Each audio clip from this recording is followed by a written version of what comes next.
Okay, welcome to our introductory training on leadership.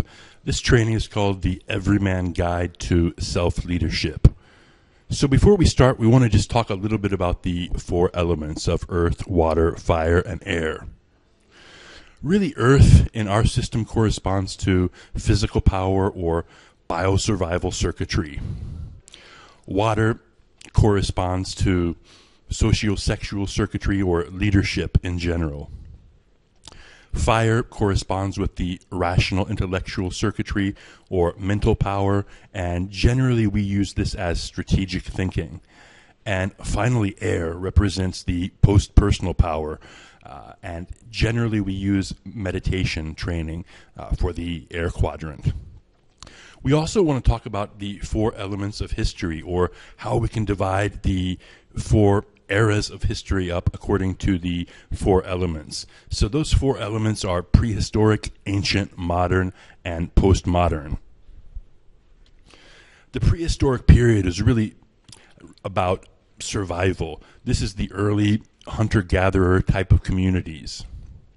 Then we've got the ancient world that was about mammalian social relationships, or the social relationships between people in general, really characterized by the rise of agriculture.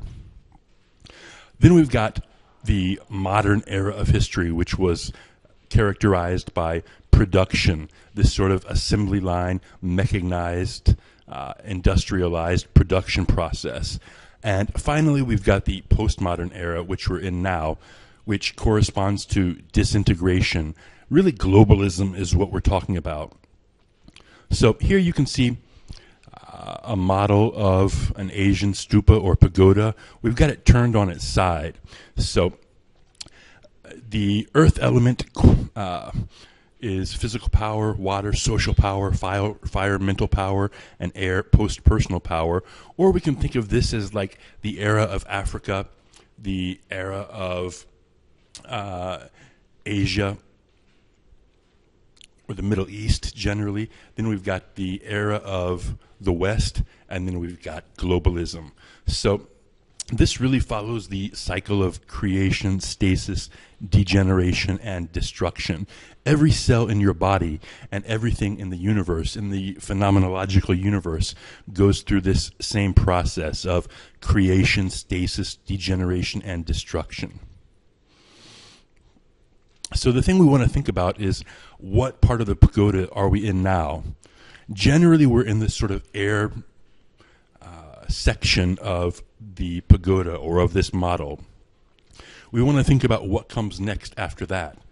Really, what's going to come next is, if we're using, for example, Miyamoto Musashi's model, it's going to be void. It's going to be this period of chaos and potential, and then we cycle back to Earth. So, the question really becomes, it's going down. Are you ready? Now, let's talk about two different categories of leadership. The first category is leadership as a role, and the second category is leadership as a way of being, or ontological leadership. So, leadership as a role is the category that we're most familiar with. It began in early hunter-gatherer societies, it continued through the agrarian ages, and it exploded during the Industrial Revolution. Since the beginning of human history, individuals have been called upon, or have taken it upon themselves, to be leaders. Now, in the modern or postmodern world, this is the person who's a leader in the organizational setting. That might be private sector business, public sector government, military, or in social groups even. The other category of leadership we want to talk about is leadership as a way of being. So, these are individuals who are leaders of their own lives.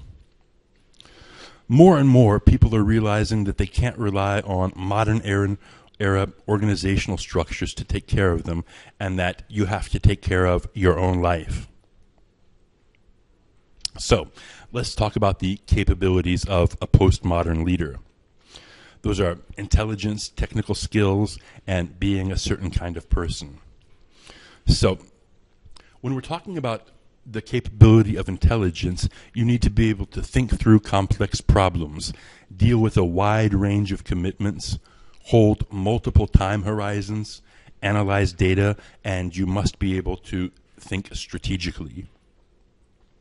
You also need technical skills and knowledge of your trade, industry, or skill, such as accounting, analyzing reports, planning, process and group management, finance, and so on. But more important than that, you have to be a certain kind of person. You need to focus on the development of virtue, character, ethics, and moral values. We really call this the cultivation of the self, or the leader's self. Now, it's important to note that intellectual and technical ability alone don't make a great postmodern leader. It's actually the cultivated self which can mobilize and motivate others, and coordinate and build trust with them, and generate positive moods. Who and what you are is the deciding factor in being or not being a great leader. So, let's talk about some problems with the previous era's models. And we'll start out with problems with the modern and industrial leadership model. This is the 1950s techno-brain type of leadership model. This model created a culture which treated people like instruments of production. It slotted them into specialized roles and attached them to machines.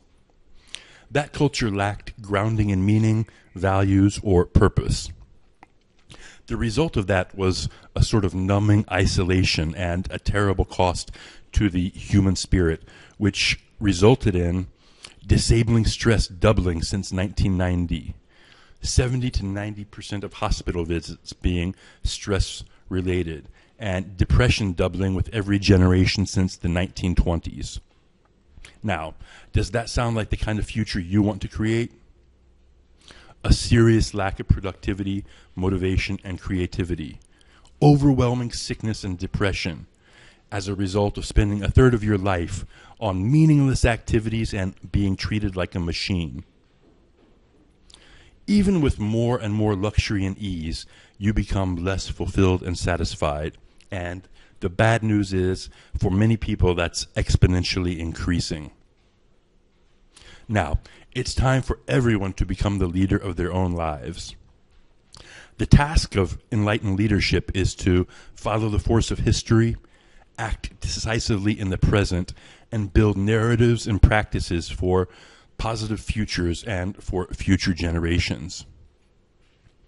The goal of autonomous leadership is community unity and a sustainable lifestyle. This means no specialization of labor. Everyone can lead, and someone can immediately step in and replace another person. The good news, however, is that the human body is a storehouse of 3 billion years of wisdom, intelligence, and experience. Through certain simple practices, these are available to everyone, and these will be taught in the Dhamma of Leadership course, which I'd like you to go ahead and check out now.